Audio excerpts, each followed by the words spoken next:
வணக்கம் நண்பர்களே. சமச்சீர் கல்வி 7ஆம் வகுப்பு பருவம் 3 திக்கெல்லாம் புகழூரும் திருநெல்வேலி. ஒரு மதிப்பெண் வினா மற்றும் விடையுடன். வாங்க பார்க்கலாம்.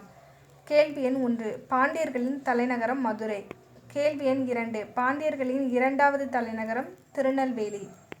கேள்வி எண் 3 திருநெல்வேலி பெயர் காரணம் என்ன? இந்நகரைச் சுற்றி நெல் வயல்கள் அமைந்துள்ளதால்.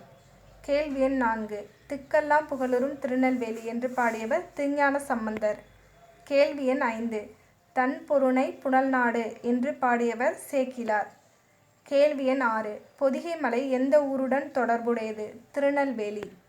கேள்வி எண் 7 பொதியிலாயினும் இமயமாயினும் பதியேழு அறியா பழங்குடி என்ற வரிகளை பாடியவர் இளங்கோவடிகள். கேள்வி எண் 8 திரிசூலமலை தற்போது எவ்வாறு வழங்கப்படுகிறது? குற்றாலமலை. வானரகங்கள் கனி கொடுத்து மந்தியோடு கொஞ்சும் மந்தி சிந்து கனிகளுக்கு வான்கவிகள் கெஞ்சும் என்ற குற்றால குறவஞ்சி பாடலை பாடியவர் திரிகூட ராசப்ப கவிராயர். கேள்வி எண் 10 திருநெல்வேலி பகுதியை வளம் செழிக்க செய்யுமாறு தாமிரபரணி. கேள்வி எண் 11 தாமிரபரணி ஆற்றின் பழைய பெயர் தன்பொருணை நதி. கேள்வி எண் 12 தாமிரபரணி ஆற்றின் கிளையாறு பச்சையாறு, மணிமுத்தாறு, சிற்றாறு, காரையாறு, சேர்வலாறு, கடனாநதி. கேள்வி எண் 13 திருநெல்வேலி மாவட்ட மக்களின் முக்கிய தொழில் உழவு தொழில். கேள்வி எண் 14 நெல்லிக்காய் உற்பத்தியில் தமிழ்நாட்டின் முதல் மாவட்டம் திருநெல்வேலி. கேள்வி எண் 15 வேணுவனம் என்ற பெயர் எந்த ஊரின் பெயரை குறிக்கிறது? திருநெல்வேலி. கேள்வி எண் 16 வேணுவனம் என்பதன் பொருள் மூங்கில் காடு. கேள்வி எண் 17 தாமிரபரணி ஆறு கடலில் கடக்கும் இடத்தில் உள்ள துறைமுகம் கொற்கை. கேள்வி எண் 18 முத்துப்படு பரப்பிற் கொற்கை முன்றுரை இந்த வரி இடம்பெற்றுள்ள நூல் நற்றிணை. கேள்வி எண் 19 கொற்கையில் பெருந்துறை முத்து இந்த வரி இடம்பெற்றுள்ள நூல் அகநானூறு. கேள்வி எண் 20 திங்கள் நாள் விழா மல்கு திருநெல்வேலியுரை செல்வர்தாமே இந்த வரி எழுதியவர் திருஞான சம்பந்தர். கேள்வி எண் 21 காவற்புரை தெரு என்பதன் பொருள் சிறைசாலை. கேள்வி எண் 22 கூளைக்கடை என்பதன் பொருள் தானியம் விற்கும் தெரு. கேள்வி எண் 23 கூலம் என்ற சொல் எதை குறிக்கும்? தானியம். கேள்வி எண் 24 அணிகலன்களும் பொற்காசுகளும் உருவாகும் இடத்தின் பெயர் அக்கச்சாலை.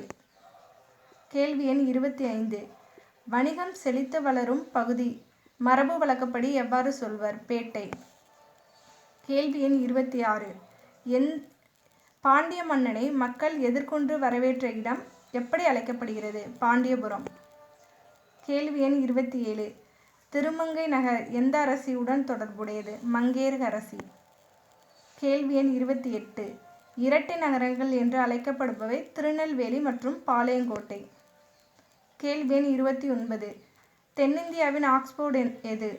பாளையங்கோட்டை.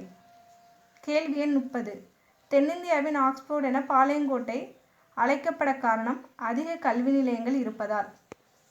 கேள்வி எண் 31 மரோ கத்து நப்பசலையார் பிறந்த ஊர் திருநெல்வேலி. கேள்வி எண் 32 நம்மாழ்வார் பிறந்த ஊர் திருநெல்வேலி. கேள்வி எண் 33 பெரியாழ்வார் பிறந்த ஊர் திருநெல்வேலி. கேள்வி எண் 34 குமரகுருபர் பிறந்த ஊர் திருநெல்வேலி. கேள்வி எண் 35 திரிகூட ராசப்ப கவிராயர் பிறந்த ஊர் திருநெல்வேலி. கேள்வி எண் 36 கவிராச பண்டிதர் பிறந்த ஊர் திருநெல்வேலி. கேள்வி எண் 37 திருநெல்வேலி டேஸ் மன்னர்களோடு தொடர்புடையது? பாண்டிய. கேள்வி எண் 38 இளங்கோவடிகள் டேஸ் மலைக்கு முக்கியத்துவம் கொடுத்து பாடினார்? பொதிகை. கேள்வி எண் 39 திருநெல்வேலி டேஸ் ஆற்றின் கரையில் அமைந்துள்ளது? தாமிரபரணி. கேள்வி எண் 40 கொற்கை எதனுடன் தொடர்புடையது? முத்து குளித்தல். ஓகே நண்பர்களே, அடுத்த வீடியோவில் பார்க்கலாம்.